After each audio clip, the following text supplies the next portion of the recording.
that's real democracy in action. I used to really lament the apathy.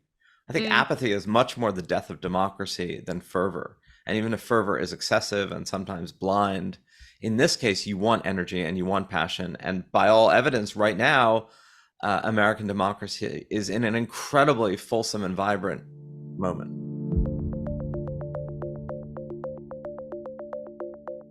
What could go right? I'm Zachary Karabell, the founder of the Progress Network, and I'm joined as always by Emma Varvaloucas, the executive director of the Progress Network.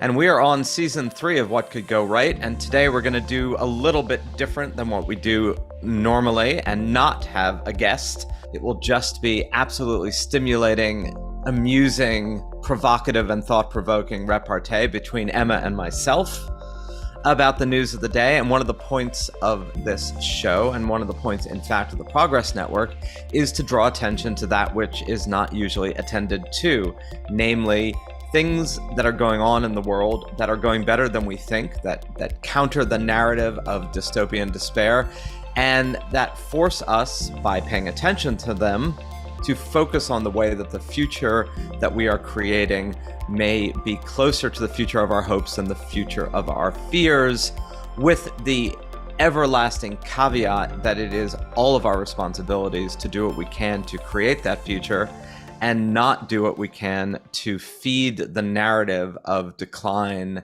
and anxiety and fear and outrage, not because there aren't things to be anxious, fearful, and outraged about, but from the belief that a sensibility that starts from outrage or a sensibility that starts from panic and fear rarely leads in a constructive direction. Fear and anger are really good emotions to get our attention, but they are not really good foundations, either individually or collectively, to make decisions that don't actually create the thing that triggers them. Meaning, fear begets fear, outrage begets outrage, and those starting points tend to create exactly what they are designed to avoid, unless they are simply a sharp wake-up call that we need to pay attention to something that is urgent.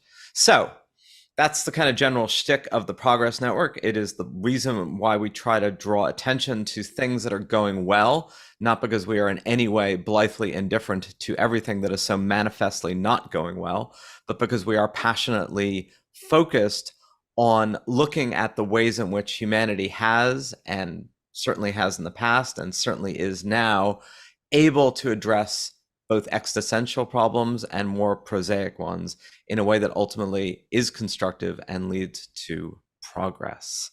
So, on that note, we are talking about this on the eve of the midterm elections in the United States. It is almost certainly the case that all of you will be listening to this after the midterm elections in the United States. And there are very few things that agitate people more these days in the United States or in many parts of the world than which party is going to control what. So take this in that spirit, that you will be reacting to something that we are currently anticipating. But no matter what happens on the November 8th elections, a large portion of people will be distraught and a significant portion of people will be energized.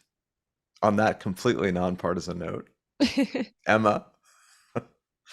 Well, let's start with something that, if you're going to talk to someone who is very much so in the climate space, they will tell you that this is a huge midterm election issue. But if you talk to a lot of everyday on the ground voters, they will tell you that it's really not. And that's climate. So before we get into a little bit more about the midterms specifically, I thought we could talk a little bit about COP27. What's COP27, he says? I was just going to ask you, what's COP27? Oh, right. I'm supposed to answer what COP27 is. This is your field. Okay. COP27, the global conclave meeting in Sharm el-Sheikh at the tip of the Sinai Peninsula in Egypt this week. That is yet another ongoing set of multinationals and governments and nonprofits trying to come up with agreed upon climate goals and a common narrative of what's happening and what we should do about it. So the last one was there was one in Marrakesh. The last one was in Edinburgh, Marrakesh before that, and then in Scandinavia before that. So these are a series of these that are setting goals for climate emissions and what to do about not hitting the upper band of temperature climate change by 2050 or 2100. And as we know, all of the resolutions, while setting a framework, essentially haven't been put into place for the most part, and certainly not put into place collectively to this point in Right. time.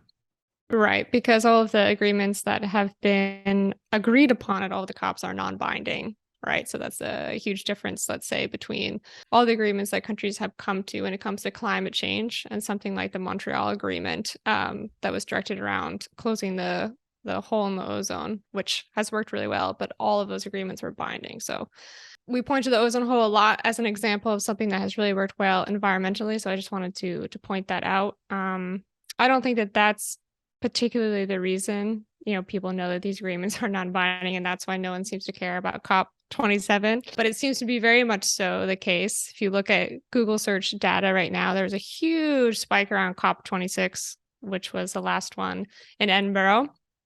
Nobody seems to be searching around COP27.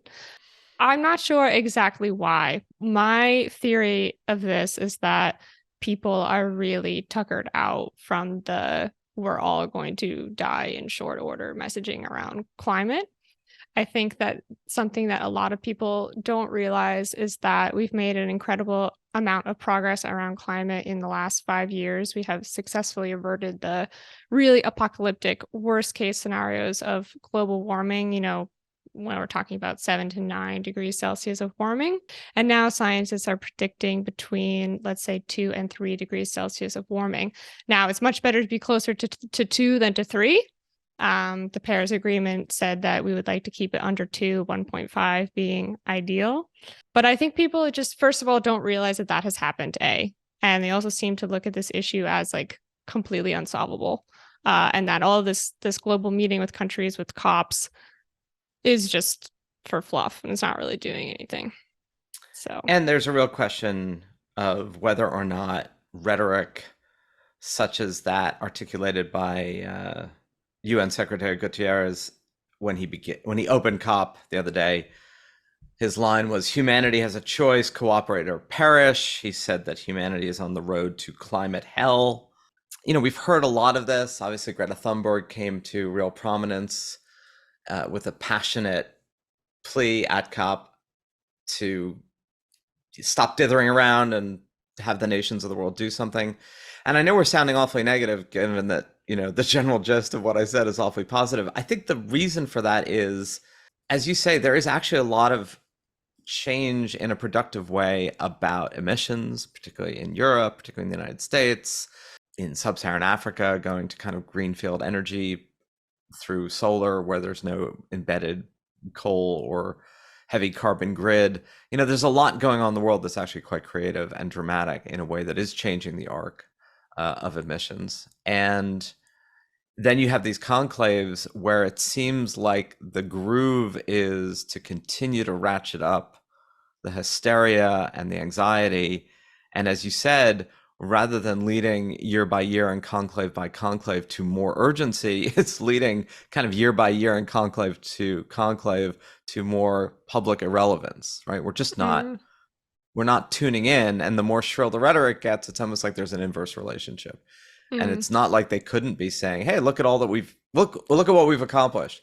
And it feels like there's too much of if you acknowledge what's been accomplished, you violate the urgency of what still has to be done. And I think you and I and what we're trying to talk about here, like, that's just wrong. Wrong in the sense of you can actually celebrate or acknowledge progress that's been made without losing the urgency of progress that still needs to be made. right, because it just doesn't feel like an issue that can be addressed. And if you don't feel like the issue is going to be addressed, why? Of course, you're going to, tune out from it. And of course, there's the long-term implications that this is a long-term problem, not a short-term problem, and that most people are going to be paying attention to short-term problems and not long-term ones. But I would love to see climate just in general reframed as a message of creating a future for all of us that's so much cooler and better than the one we have now. I saw a great Emphasis article. on cooler. Cooler, really cooler. I mean, I know that sounds really flip when it comes to climate, which is a really serious issue and lives are at stake. But I saw this article in Vox that was, about this guy who had retrofitted his home for solar energy. And, he is basically going to pay back his investment in 2 years, for the solar panels. He has more energy that he could possibly use, and he's selling his energy back to the grid because he has so much energy. Like that for an individual person, you're literally selling back the energy is cool. That's sort of what I mean by cool. Like we could be living in this reality where all of a sudden energy is abundant and we're not having, complete national anxiety around the price of gas because we've solved the, energy abundance issue. So I would love to And see there's that all whole these, thing reframed. and there's new technologies in terms of hydrogen and the use of hydrogen. And yes, creating hydrogen power is also bizarrely energy intensive. So there's the question of how do you even do that without raising emissions? But there's a lot going on that is, creative and dynamic. We've talked to Ted Norhaus and the Breakthrough Institute about next generation nuclear technologies, particularly pebble bed and other stuff. That none of this may necessarily come to fruition, but there's a lot out there in terms of the innovation around actual energy supply and energy utilization. So we could talk on and on, but I think part of the point, we're negative about COP because it's so negative in a way that seems to preclude galvanizing constructive energy, as opposed to, maybe 20 years ago or 15 years ago, that wasn't the case in the same way. But this is a collective challenge that is, in fact, in many ways being met, maybe not sufficiently.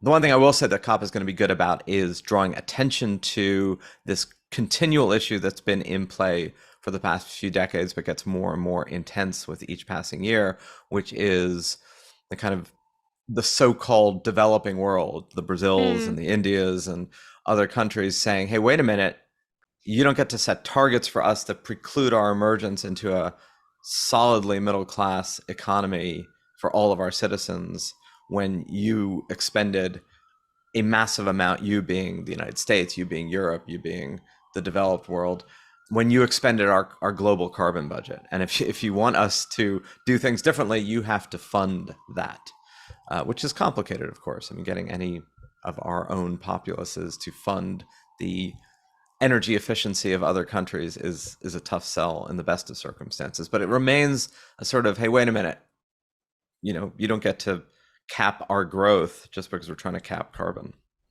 Yeah, and along this, things are actually happening shtick that we have here. That is also happening now, right? There's some deals that have gone through for South Africa. There are ones that are in the pipeline for Indonesia, for Vietnam, for Senegal, with India. All of these are either have been announced or are in the pipeline and are slated for 2023 or beyond. So, like you said, like there's energy around this now, and like money is starting to flow. That's your second double entendre of the past 15 minutes. Cool, and there's energy. Energy and cool. Cooling energy. It's just a natural talent I have. What can I say?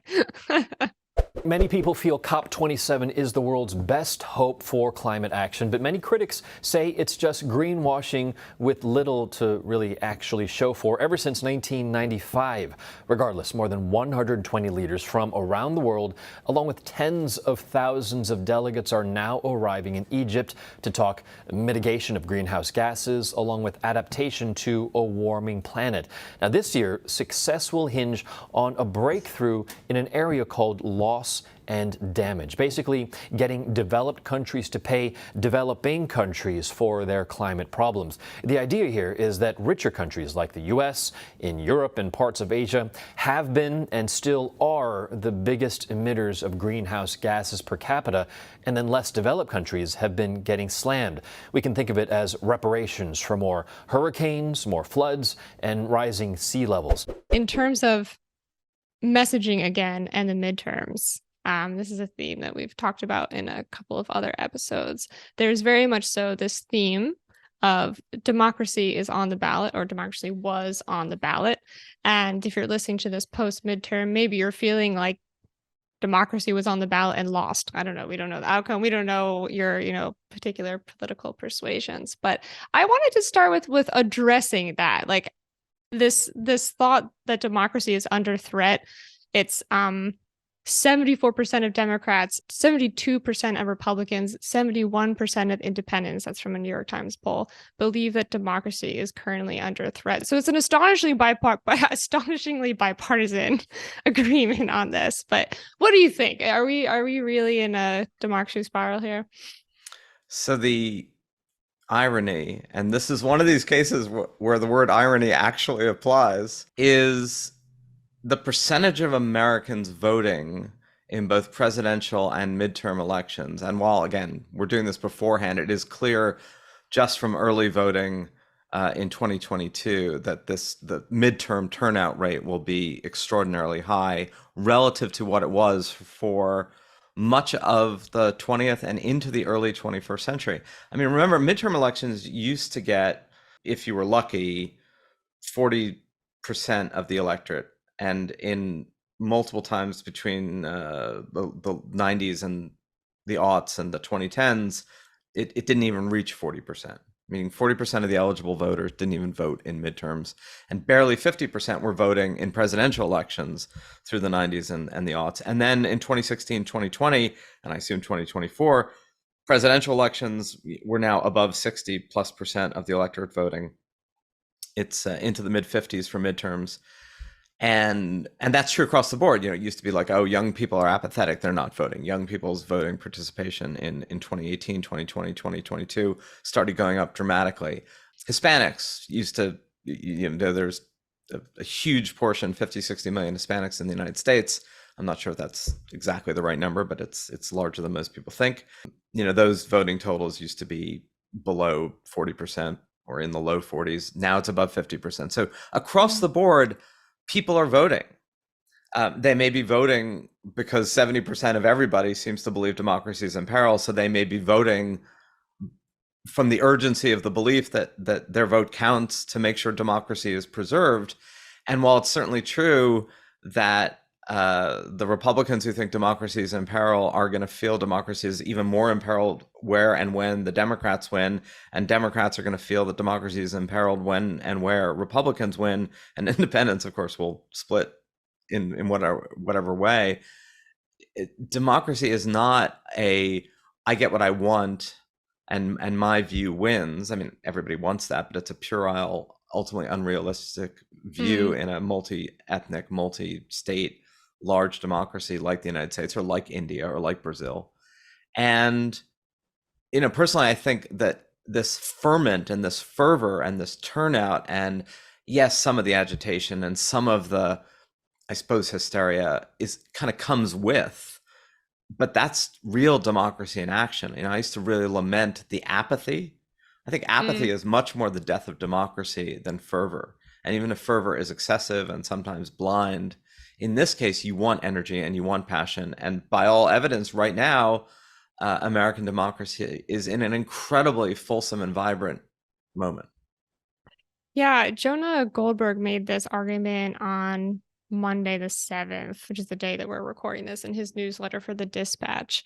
And he made the point of Americans, by and large, really love democracy. Like, whether you're a Republican or a Democrat or an independent, and you think that various things are threatening democracy, like maybe that's why they're turning out, because we have to protect democracy, and that's how much we love it. And that's that does make you feel like, okay, just despite all of the myths that are going around voter fraud, voter suppression, corruption, misinformation, polarization, it's Trump, it's Biden, this is the issue, that is the issue, we're polarized, Tucker Carlson, MSNBC, whatever your thing is, that in the end, Americans really care about the country. They really care, like you said, about participating in democracy right now, about protecting it.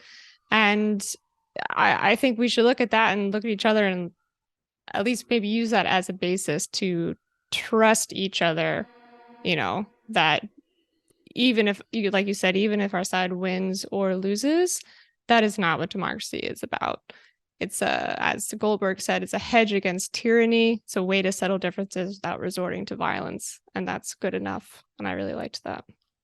That's great. I'm not holding my breath for a sudden outbreak of trust as a thing. And on that note, by the way, there is a kind of a common narrative. Robert Putnam, really esteemed political scientist at Harvard, wrote about what he thought was the change in American culture over the decades, called it bowling alone, that the United States used to be a more trust-based society and now is a highly distrustful one in institutions, in each other.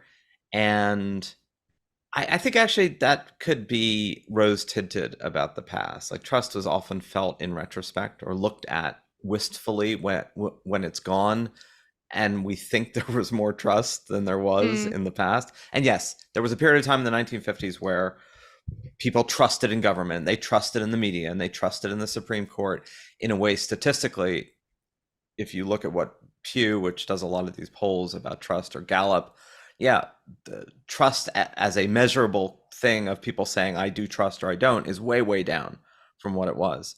But again, there's a kind of, there was a rough and tumble quality to American democracy. And I keep mentioning places like Brazil and India because they're rougher and tumbler. There was a massive election in Brazil a couple of weeks ago. Lulu narrowly edges out Bolsonaro in the second round after a referendum. Bolsonaro, contrary to fears, doesn't exactly concede, but nor does he call on the military to invalidate the election. And there's a peaceful transition of power in a really, really divisive environment, like massively divisive, with a little more violence than in the United States. So I totally agree with Goldberg. I loved your riff on, all these things in the kitchen sink that people get hysterical about. And yet here we are. Here we are talking about it. Here we are arguing about it. And yes, there are going to be people who respond to this when they're listening to it, which will be after the elections, when emotions are very raw, and find what we've just said naive, blithely indifferent to the urgency of the existential crisis facing us. That all this is great words until the jackboots come and knock down the door and haul you away for saying the wrong thing. But until that happens, it hasn't. It's just a fear. And there's really no evidence that it's about to happen. So for now, we live in a incredibly roiling, angry, jostly moment in time. But people are showing up and they're trying to have their voices heard. And there's going to be a lot of people who feel that their voices are not being heard. And there's a lot of areas of what I think are, massive problems that are going to have to be dealt with, whether it's, if you make abortion illegal, what are you going to do with the women who bear the cost of that? Are you just going to throw them aside and not care? And clearly there are a bunch of states right now that have exactly that attitude. And I don't think that will be sustainable in a democracy. Maybe that's naive, but I just think you're going to find that the more people who participate and the more they demand that their issues be addressed and their needs be met, the more completely indifferent elected officials are going to find themselves in a really difficult situation. Yep. And that's the whole point, right? And it's things that's the whole point of the democracy, right? Things get settled over the long term in terms of what people want. And it's messy and it's gross and maybe doesn't happen as quickly as people would like, but it gets settled over time in terms of, representing the people. That is the point. Anyway, I'm repeating myself at this point. Let's go to another midterm issue, which is definitely one that's on the top of voters' concerns, which is crime. All this week, we're taking a deep dive into one of the most divisive issues in this year's midterm elections, crime in America. Today, we're starting with the national data, which at first glance paints a hopeful picture. Anne-Marie has a look at the numbers from last year's FBI National Crime Survey. Yeah. So what does the data tell us? So we wanted to start things off with the data because we want people to have sort of a bit of a snapshot how things are looking, right? Here's how they are looking. In 2021, the number of murders rose 4.3%, which isn't ideal, but it is actually a big improvement over the year before, when murders rose 29.4% from 2019 to 2020. That, by the way, is the largest single year increase since 1960. But what about other crimes, like other violent crimes? The rate of robberies declined by 9%, which the FBI contributed to a drop in overall violent crime, despite increases in the rates of murder and rape. And what about nonviolent crimes or property crimes?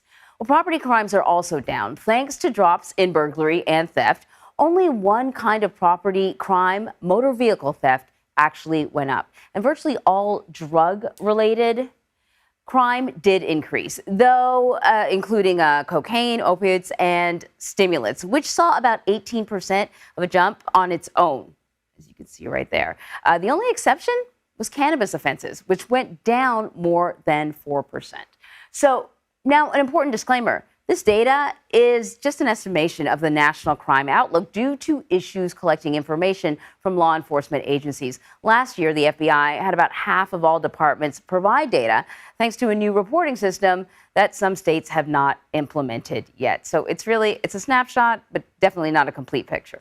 We've talked a lot on this podcast about the crime rates, although they have spiked in certain areas around the pandemic in an unusual way, that overall crime has been, down over the last 20, 30 years. Dramatically down. Dramatically down. But it is certainly something that's on people's minds.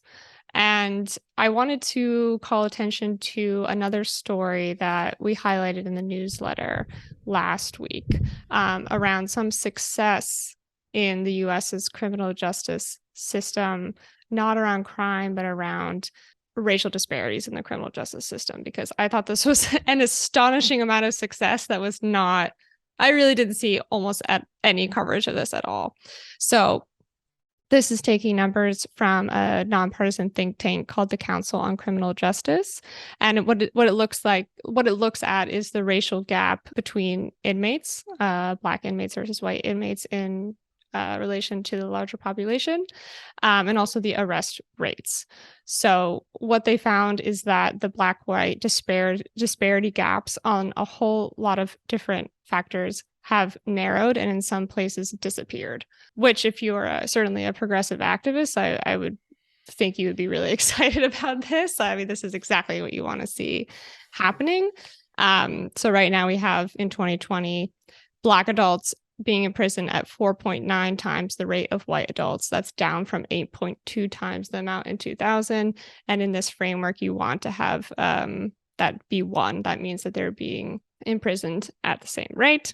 The arrest rates fell. The arrest rates for non-fatal violent crimes was completely eliminated. The disparity in prison admissions between Black and white people have dropped from 7.2 times more likely to 3.2 times. So you get the picture. This stuff has been cut in half or disappeared. And just so we're clear, this is not because a lot more people of other ethnicities have been arrested. I mean, because you could also narrow the gap by just like arresting a lot more white people. Yes.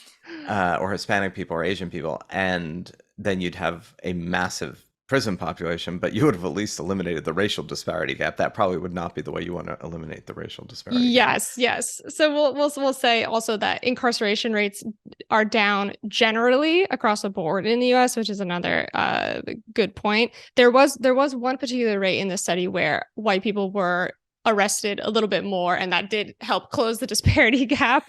But overall, it was the good news that you're pointing out and not the weird news that we're arresting more white people. Overall, it was not that.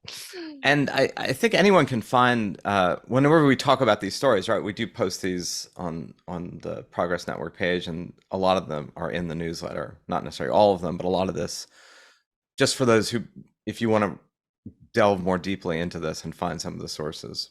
Now, to be fair, the people who are harping on crime as both an electoral issue and a serious urban issue, because this is usually urban, although not entirely, point to lower incarceration rates or bail reform, non-cash bail, as a cause of the spike in crime, and say, well, yeah, if you arrest fewer criminals, they're going to commit more crimes, and therefore we should arrest more people. The problem with some of that, and look, there are definitely have been issues in New York and elsewhere about the way bail reform has been done. You know, again, it went from one extreme of you could lose your job and end up pleading guilty to an offense simply to get out of the criminal justice system and then be saddled with a felony on your record and then not be able to get a job and basically be trapped in this endless But some of the way in which bail reform went, particularly in New York State and elsewhere, was to remove any capacity for judges to have any discretion over either keeping someone in jail until trial. So there could be a lot of reform to bail reform. But a lot of these trends were in place before both bail reform, and a lot of the accelerant, you'd be hard pressed to deny that the shutdowns of the pandemic and then the weird opening up completely correlates to the reversal of this 30-year downward trend in crime. And it's as if people forgot that, like it was a very weird March of 2020 until early 2021 was bizarre in most cities, even in Miami. And the opening up has been odd and inconsistent and incoherent, and job recovery has been very uneven city by city. So I think the onus of those who believe that crime rates are going up because incarceration rates are going down, and it's kind of like I told you so, and we need to get tough on crime, are kind of missing that these trends were in place until the pandemic. And there was something about the shutdowns and the opening up that frayed the social fabric just enough for rates to go up. And again, it's true no matter where you are, particularly in the United States. It's true in Miami. And I've shown people Miami-Dade crime statistics as a way of saying, actually, you think things are great in Miami and terrible in New York, for instance, right? Or terrible in San Francisco and fine in Houston or Phoenix. All of these are showing very similar trends by their own crime stats.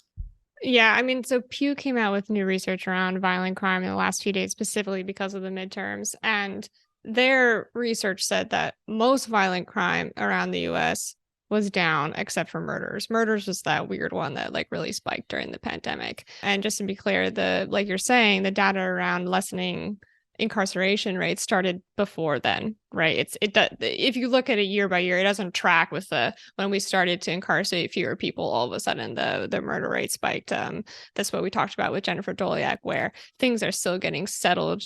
But yeah, the pandemic was a weird period, and we should probably take a breath before we come to any strong conclusions around that. I think in a totally ideal world, you have a system where people are being incarcerated at the rates that they're offending. People trust that the police are going to protect them, and that once you're entered into the criminal justice system, that there's a fair outcome. And I think that you really can't argue that we've been on the fair outcome side of that for a really long time. And I'm taking race out of this. Like, we just incarcerate crazy numbers of people.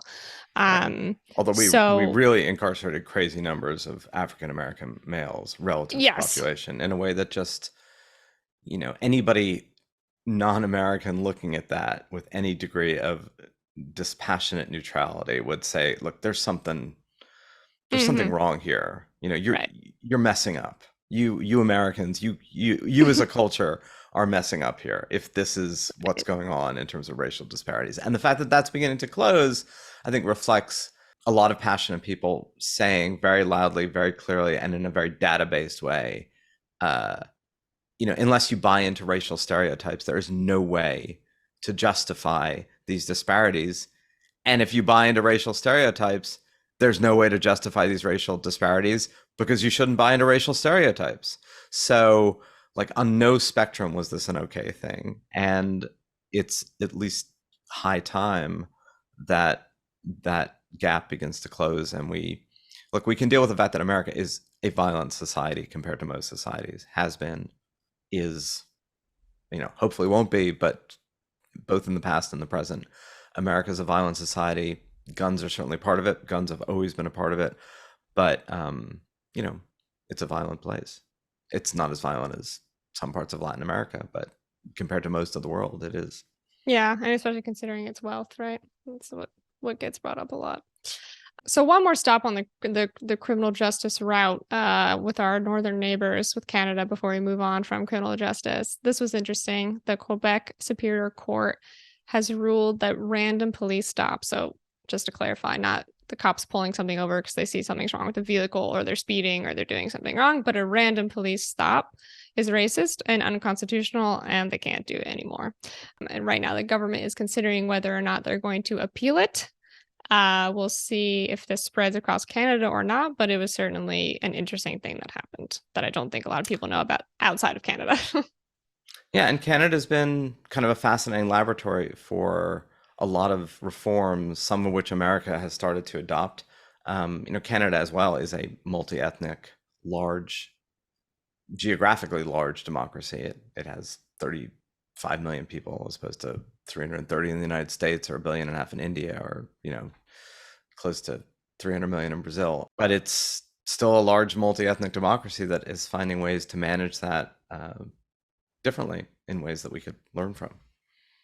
Yep. So we're going to keep an eye on that. We'll see what happens.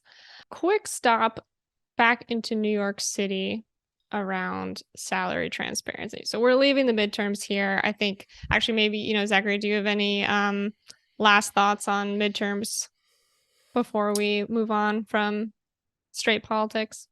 No, everyone's going to have a lot of thoughts on midterms listening to this because they're going to be reacting to it. And I'm sure reacting badly.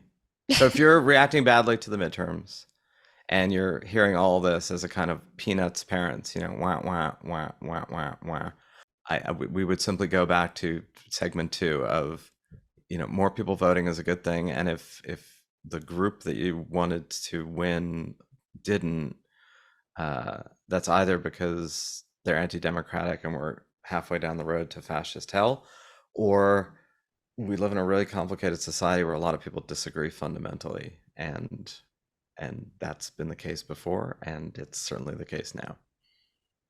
Take it.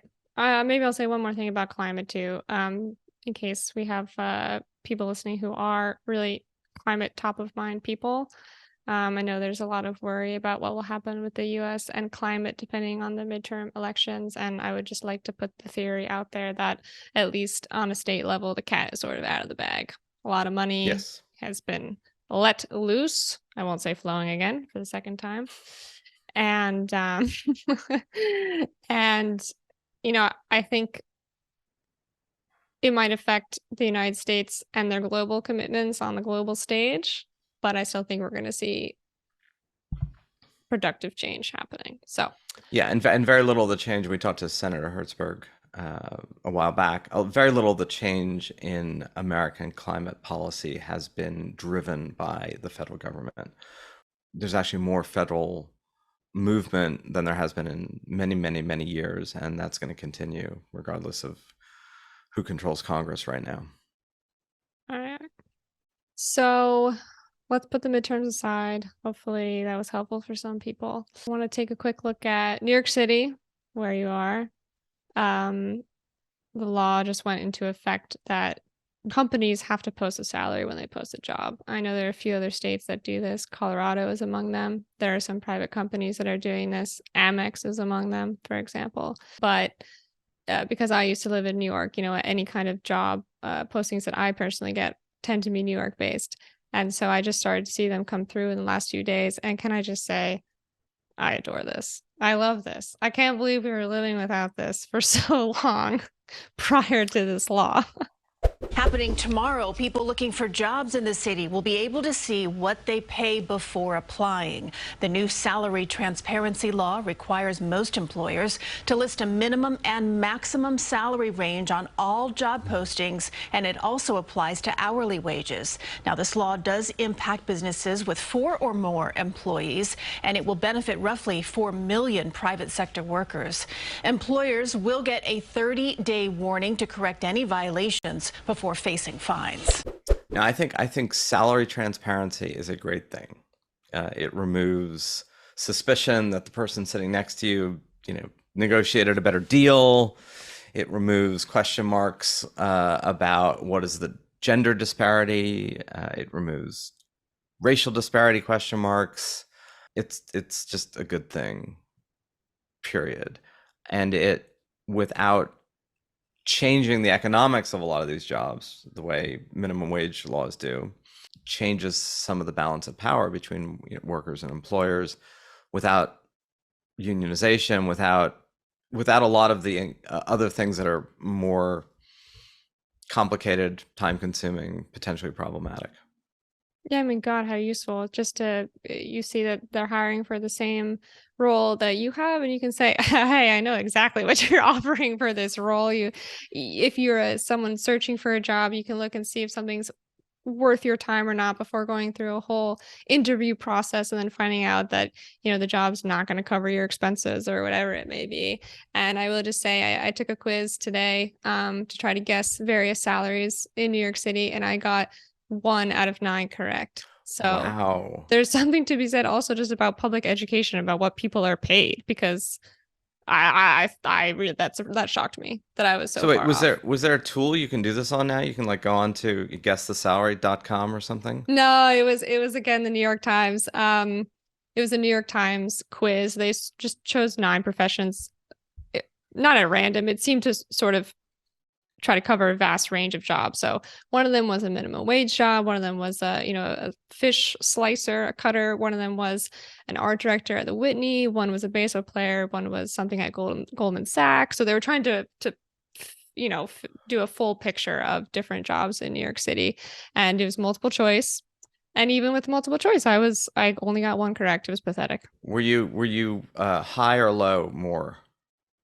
I was mostly low, except for the Whitney Museum one that I guessed much higher. And it turns out this person, which I'm sure the job requires a master's degree, was being paid $60,000 per year, which I Wow. thought was, I mean, in New York, That's yeah. that does not do much for you.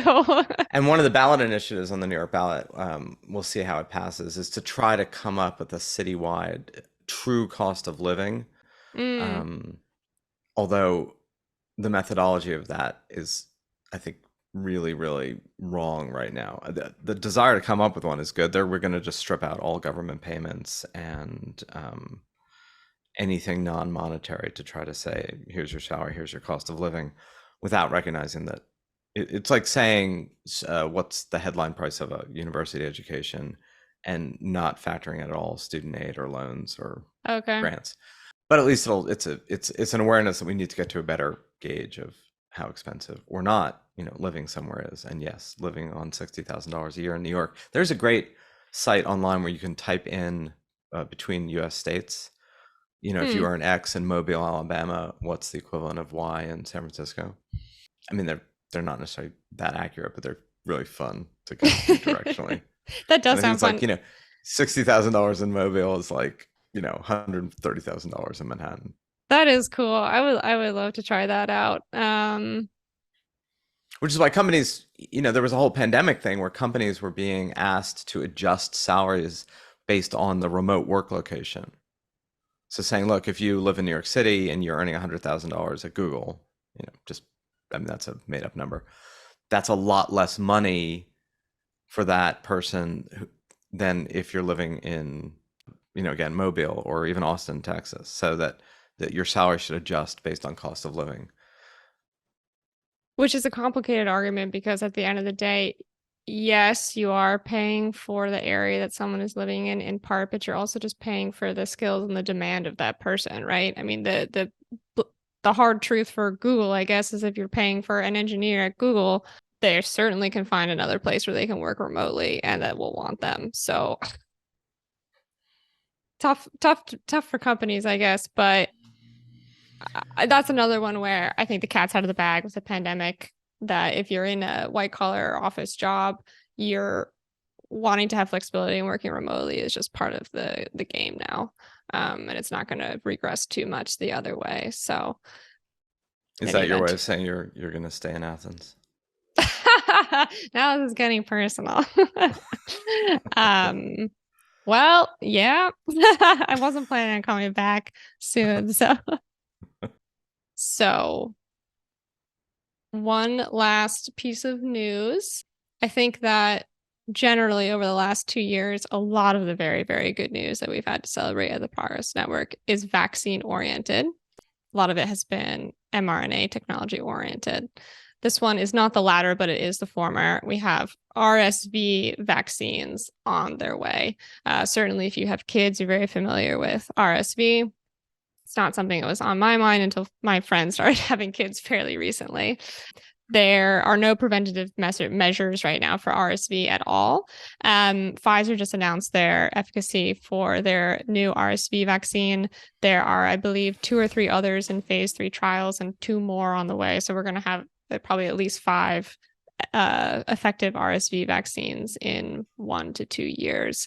And they think that that can cut, deaths and entry rates into hospitals by like a third, which is huge. It's mostly babies who are dying, small children. So this is a win. And the science around what they had to solve to get to these effective vaccines is super interesting. Essentially, they couldn't get a clear picture of the virus until after it had already entered the cells and began to attack. And then a scientist in 2013 figured out how to capture it before it entered the cells. And then they were able to get the vaccine. So for me, it's just an interesting thing if you're not in science, what's preventing this stuff from happening and what got figured out so that we have them now. I mean, absolutely. Again, if you could replay how global news coverage went in 2020 around COVID, where there were endless stories in the United States and Europe and elsewhere of the death and suffering, which is all quite real. But you would also have been well served by spending a lot of time covering both the development of, the production of, the testing of the mRNA and also the adenovirus vaccines that end up being rolled out in early 2021, much more quickly than anyone had ever expected, much more quickly than had ever been done. The way in which that challenged our assumptions about what it even means, what the right process is for developing a vaccine. You could have gone into labs, you could have talked more to doctors, you could have had a collective education about the nature of drug development, what's regulatory, what's scientific, what's monetary. These are all different kinds of constraints and or enablers.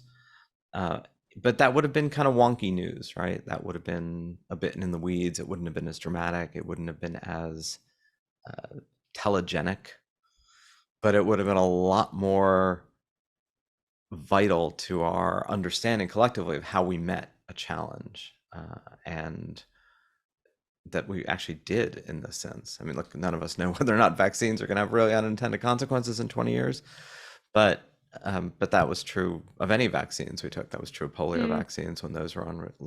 It was true of smallpox. There could absolutely be unintended consequences. But for the moment, there was a lot there that was incredible, eye-opening, astonishing, celebratory, and we should have celebrated it. Yeah, and actually they did do a study that compared the US news coverage to other countries' news coverage around the world with the pandemic, and ours was extra negative. In case you're wondering, we are an outlier about that as well. I'll have my news with an extra dose of negative, please. But as Matt Iglesias, who's a Progress Network member, recently pointed out, part of the reason why that happens is because news companies are reacting to the wants of the market, which is a fancy way of saying y'all are clicking on this stuff in more numbers and are clicking on the positive stuff in fewer numbers. So you are also creating this landscape of news. Absolutely. I have one little piece of more personal news than we usually cover, but I thought it was such a sweet story. And I think might sort of inspire people going in or out of the midterm elections. Independent India's first voter just died. So this man was the first person who voted in India in 1952. He just passed away at 105. He says that he has never missed an election in all of those years. And, he was living in rural India and mailing in his ballot. So if he can vote, everyone else can vote too. I mean, what an inspiration. So I just wanted to mention that. He can vote for 70 years. We can all vote for, election day. Yeah, and he was voting into, the healthy age of 104, 105. So may we all be inspired by his spirit of democracy. That's all. So that is our discursive roundup of some of the news that got some attention and our way of looking at how it might have gotten different attention. we will return with a guest to talk about the midterm elections and some of the consequences, as well as the news of next week.